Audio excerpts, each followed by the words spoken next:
Save money this summer with the wireless remote control electrical outlet switch from City. Affiliate link below. Hey, what's going on, everybody? My name is Matt Jarbo. This is the Mundane Matt channel, and oh, damn. No, seriously, damn, this is some insane shit here. So, Joss Whedon has been an interesting character in the world of feminism now for a while. You know, he's been very much a pro-feminist advocate. We know he was very much with Hillary Clinton during the election, and now we're finding out from a scathing op-ed by his ex-wife that he is a gigantic hypocrite, which just... wow, I had to look into this. I had to go through the whole thing here because this is some crazy stuff. Saying here that Joss Whedon is a hypocrite preaching feminist ideals, ex-wife Kai Cole says in a guest blog. Kai Cole is an architect living in Los Angeles. She co-founded Bellwether Pictures with Joss Whedon and produced In Your Eyes and Much Ado About Nothing. She is currently working on both architecture and entertainment projects, and I'm pretty sure enjoying very much the fruits of both her and her husband's labor. Because if you go through this, you kind of see that Joss Whedon is not so much a singular entity in all of this. His wife was very much involved with everything and is probably going to get half if she already hasn't. So it says here that I've been asked some questions by the press recently about my divorce from Joss Whedon, to whom I was married for 16 years. There is misinformation out there, and I feel the best way to clear up the situation is to tell my truth. Let me begin by saying I'm a very private person, and the act of writing this is antithetical to who I am and everything I stand for. Yet at the same time, I feel compelled to go on the record and clear up some misconceptions. I don't think it is fair for me or other women to remain silent any longer. And this is one of those situations where this is an ex-wife expressing her rage and anger, venting her frustrations at her former partner. So I would say take this with a grain of salt, but still, this has been, some of the things mentioned in here have been said to me before by people in the industry many years ago. So I very much am on the side of belief here that not, but you still, she's angry ex-partner, there's stuff to consider. Just want to make that abundantly clear. She says, I met Joss in 1991. I was driving across the country from Massachusetts on a whim and met him when I was passing through Los Angeles. We fell in love and I moved to LA so we could be together. Sounds like the start to a true Hollywood romance. East Coaster comes to visit Los Angeles, meets a Los Angelino, fall in love, both have a love for entertainment, and that's kind of where the story begins. And it's one that it's comforting. It's nice. I fully love those kind of stories because for me, the entertainment industry is magical and always will be magical despite some glaring flaws that it has.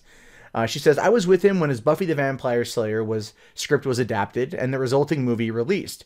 It was painful to see how his vision was interpreted by the production team, and on our honeymoon to England in 1995, I urged him to figure out how to turn it into a TV show. He didn't want to work in television anymore, following in his father and grandfather's footsteps, but I convinced him it was the fastest way to get the experience he needed so he could direct his own film someday. I had no idea in that lovely garden and bath that would change everything. And you can just kind of see just that line there about not wanting to follow in his family's footsteps. I understand that. But in LA, people always try that. In Hollywood, people always, there are people out there that don't want to. Like, just as a quick side case in point, Kiefer Sutherland did not want to rely on his father, Donald Sutherland's success. So he slept in his car in front of the house. Granted, it was an expensive car, but the point he was trying to make was, I don't need my old man to do this. And Joss is probably feeling very similar.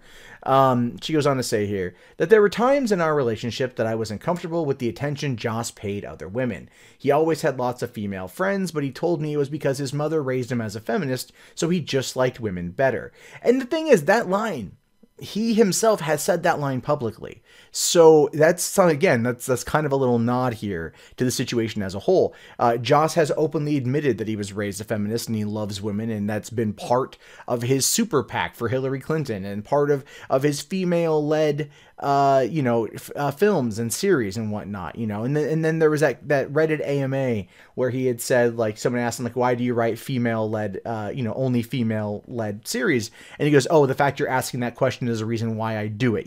Things like that. Propaganda abound in this regard. It's something he is exceptionally known for. It says here, he admired and respected females. He didn't lust after them. I believed him and trusted him. On the set of Buffy, Joss decided to have his first secret affair.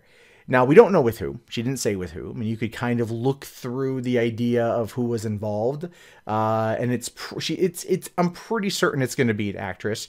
You can take your choice, take your pick of who you think it might be. At this point now, we're going to have to really wait for those stories to come out from other involved parties.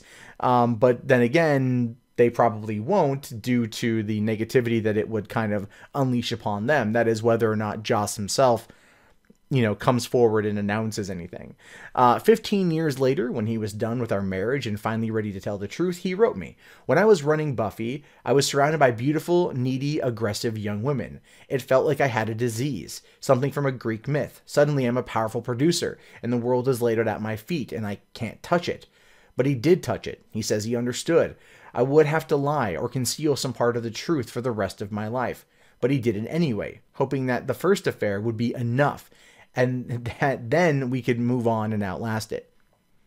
And listen, I without condoning or condemning it, I understand it. I do.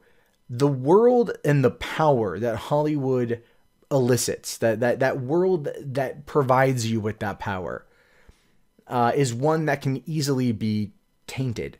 And we've seen this time and time and time again.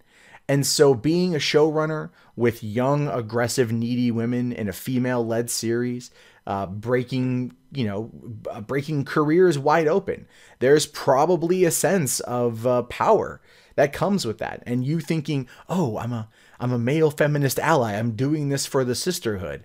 It puts you in a position where you can act upon some of those impulses. And apparently he did. Now, Joss admitted for the next decade and a half he had multiple affairs and a number of inappropriate emotional ones that he had with his actresses, co-workers, fans, and friends, while he stayed married to me. He wrote me a letter when our marriage was falling apart, but I still didn't know the whole truth, and said, I've never loved anyone or wanted to be with anyone in any real or long-term way except for you, ever. And I love our life, I love how you are, how we are, who you are, and what we've both done separately and together, and how much fun we have. He wanted it all. He didn't want to choose, so accepted the duality as part of his life. And that, again, I can understand it. I understand it. Not agreeing completely, not agreeing at all, but I understand that. He wanted to, he loved the idea of the marriage. He loved the idea of that safety net. But he very much wanted to branch out. And he says here, with his actresses, coworkers, fans, and friends. Now, Joss Whedon is, like the kind of the nerd mecca in Los Angeles and whatnot, in Hollywood. And he's kind of, helped very much lead some of the fandoms that are out there and everything else. And people know who he is. And it's one of those things where he had that power all of a sudden. And again, the stories I have heard, some of that particular actions came about from a big movie he did a couple years ago, 5 years ago to be in fact. I'm not going to say which one or with who, but it's not my story to tell. But that's what I heard. And again, based upon this, his wife would have knowledge, intimate knowledge. And so I've heard stories that have been corroborated from other sources. So again, I'm very much in belief that, yeah, he was doing this with probably whoever he could. And the inappropriate emotional relationships is, again, one that I understand. The industry in and of itself is a very tough bitch. You're in it, you're putting yourself out there in multiple ways. You want to be, accepted, and you want to be praised, and you want to be successful. And other people want it too, and you can form these emotional bonds. And just as a quick thing, a caveat, like When I first moved to Los Angeles, there was a woman that I was working with very closely on some projects. And we spent a lot of time together. And it got to the point of where I do believe an inappropriate emotional relationship had formed, not so much from me to her, but her to me. And she was, telling people that, jokingly telling people at our public gatherings, we were running these events, that she was like, my second girlfriend and everything else. And she would text me every day and call me every day and then parade me, yes, this, in front of her ex-boyfriend, who, by the way, is an attractive dude, to the point of where when I first met her ex-boyfriend, he was like, oh, you're the new guy. You know what I mean? And like, so there was a very much an inappropriate emotional relationship that had grown from that. For whatever reason it did, thankfully it ended. So I'm saying, again, I understand where those kind of things can come from in this industry. I'm not defending Joss. I'm merely pointing out that like, I can get it. I can see where the problem lies here, but there's also such an issue as personal strength and personal responsibility. And then I don't see much of that coming out from Joss's side. So she goes on to say, then later he confessed everything. He told me, I let myself love you. I stopped worrying about the contradiction. As a guilty man, I knew the only way to hide was to act as though I were righteous. Now, how does that play out to how he's been acting lately? Especially over the course of the past, I would say, 3 years. When it comes to talking about feminism and then all of these other tenets involved with it, how radical and righteous has he become? Look at his tweets. Look at the couple times he's left Twitter. Look at what he's said. Look at what he's done. Look at the situation here with Anita Sarkeesian, which really does beg a very interesting question. And I believe the question is one that you're asking yourself right now. I'm not going to publicize. I'm not going to give it names. But you have to ask yourself, yeah, right? Who else did he work on this with? Who else was involved in this kind of stuff? And part of that righteous indignation of his when it comes to promoting feminism. It says here that, and as a husband, I wanted to be with you like we had been. I lived 2 lives. And that is what happens when you're a serial cheater and a liar and all these things. You live these 2 lives. When he walked out of our marriage and was trying to make things seem less bewildering, to help me understand how he could have lied to me for so long, he says, in many ways, it was the height of normal in this culture. We're taught to be providers and companions and at the same time to conquer and acquire, specifically sexually. And I was pulling off both. And that's the culture of Hollywood. With the power comes that virile ability. Comes the sexual energy. There's parts of that, and you can almost tell when that's the case. If you go back to Joss Whedon from like 2000 and I want to say 2005. Okay, he was, balding, but his hair was a little long and scraggly. He was pudgy. Then you go forward a few more years to when he was starting to work on the Avengers movies, and 2010, I think, and he had dropped all the weight, cut the hair, changed his look, changed his fashion sense, and became a decent looking guy. You know what I mean? Like kind of molded into himself. Like I remember at Comic-Con in 2005, one of my friends went to, I think it was a Firefly panel for the movie or something. And he's just like, oh, there's Joss Whedon hanging out there all chubby with his hamburger meat all hanging out. Cause he had like a V-neck shirt or a button up shirt or something in the chest hair. And then a couple years later, we see him on the stage in Hall H for the Avengers. And it's like, yeah, no, he's lean and he's got, like a crew polo on or whatever, and he's looking good, looking like a good dude. And so you could see that probably has something to do with it. His power level was rising in Hollywood, that virility was coming out, and he was changing how he looked in order to continue on these affairs, but now kind of playing into that power fantasy. And it's funny because he's still a feminist, and he's still playing that angle, and he's using it to his own benefit. And you can very much see that he was in some respects. Now, she says, despite understanding on some level of that what he was doing was wrong, he never conceded the hypocrisy of being out in the world preaching feminist ideals, while at the same time taking away my right to make choices for my life and my body based on truth. He deceived me for 15 years so he could have everything he wanted. I believed, everyone believed, that he was one of the good guys, committed fighting for women's rights, committed to our marriage and to the women he worked with. But now I see he used his relationship with me as a shield, both during and after our marriage, so no one would question his relationships with other women or scrutinize his writings as being anything other than feminist. Oh, believe me, though, I do want to say this, though. Feminists do critique his writing as being anti-feminist. Many of them have pointed out, and rightly so, how he formulates his scripts, how he formulates his stories, and how he does certain things. I mean, look at the line, the line from Avengers: Age of Ultron when he had the prima nocta rights from Tony Stark. Feminists lost their shit, but no one said a damn word in 2012 First Avengers when Loki called Black Widow a mewling quim, which quim is a slang for vagina, right? I just learned that, by the way, and I feel pretty happy about that too. But the point I'm trying to say is, like, there was a very much a big time difference from 2012 to 2015. And by the way, this image here of Anita Sarkeesian, this comes after the events from the opening days of Gamergate, when he and her befriended each other, and there was there was a rumor, I don't have any proof of this, but there's a rumor that part of that money she got, because she had a huge, like, almost $400,000 bump in donations on quarter four of 2014, that's possible it came from Joss Whedon himself. Right, there's rumors of that. Again, I have no proof of that, but there's lots of increases that have come from the popularity she gained off of the incident involving the university in Utah, and then Joss Whedon coming out and white knighting for Anita. And so it kind of pulls into the idea of him spouting feminist ideals, feminist ideology, and then using it as a weapon, as many male feminists tend to do. We learned this with Hugo Schweizer and Charles Clymer, and the guys, just recently even, that have been busted being male feminist allies, and then being just complete predators, pieces of shit. Right? We know this kind of stuff. And she says, I thought we were a couple, a team. I was powerful influence on the career choices he made during 20 years we were together. We lived together for 4 years before marrying. I kept him grounded. I helped him find the quickest way to success he so deeply craved. I loved him, and in return, he lied to me. A lot.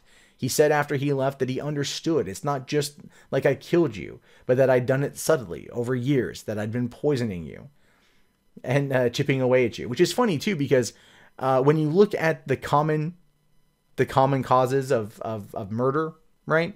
Men or women generally tend to use poison in that regard, slowly over time.